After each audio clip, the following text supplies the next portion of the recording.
এখান থেকেই ভিডিও শুরু করেছিলাম। আজকে প্রায় শেষ দিনের পথে চলে এসেছি। কালকে বিকেলে রওনা দিব। দশম দিন ভার্জিনিয়াতে।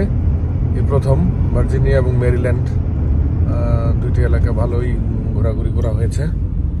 এবং এখানে প্রাকৃতিক সৌন্দর্য বলতে এখানে ওই ফলস রয়েছে, একটা গ্রেট ফলস রয়েছে একটা, এছাড়া আরো কিছু পাহাড় পর্বত তো রয়েছে। কিন্তু মূল জিনিস হচ্ছে যে এটা পুরো এলাকাটাই প্রাকৃতিক সৌন্দর্য ভরপুর। মানে মানুষ যেখানে বসবাস করছে, বসবাসের এলাকাটি মোটামুটি প্রাকৃতিক সৌন্দর্যে ভরপুর।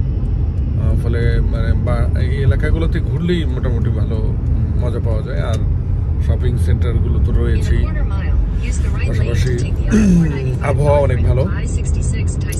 আজকের আবহাওয়া অনেক সুন্দর। হলিডে রবিবার আজকে সকলেই বের হয়েছে ঘোরাঘুরির জন্য। প্রতি সপ্তাহে তারা এই শনি রবি এই দুটি দিনের জন্য অপেক্ষা করে এবং তারা ঘোরাঘুরি করে, খাওয়া দাওয়া করে, বাইরে একসাথে ফ্যামিলি নিয়ে বা সবাইকে নিয়ে আনন্দ করে মজা করে। তো আমরা যাচ্ছি তুহিন যেখানে জব করে সেখানে প্রতিদিনই যাচ্ছি। সেখানে আমরাও মজা করি এবং কাজ হয়, মজা হয়। যাই হোক, আজকে এ পর্যন্তই। সবার কাছ থেকে বিদায় নিচ্ছি। তুহিন কিছু বলো যদি।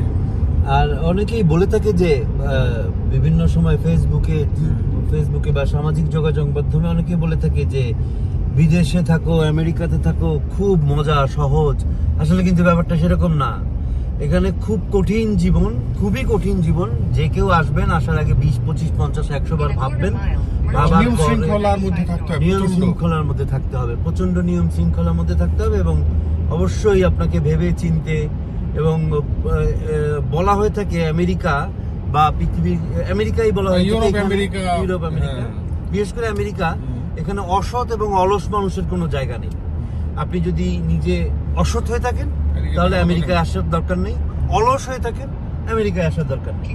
কাজেই এই দুইটা জিনিস মাথায় রেখে আপনার আসলে সবকিছু বিদেশ থাকার চিন্তা ভাবনা করবেন। আর বাংলাদেশে যদি থাকেন, বাংলাদেশকে উন্নত করেন, বাংলাদেশে ভালো হয়। বাংলাদেশেও নিয়ম শৃঙ্খলা মানুন। নিয়ম শৃঙ্খলা মানলে কোনো দোষের কিছু নেই। কাজেই এটাই আর কি।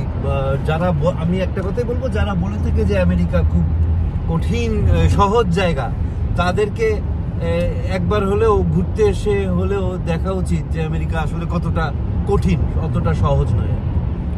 সবাইকে ধন্যবাদ।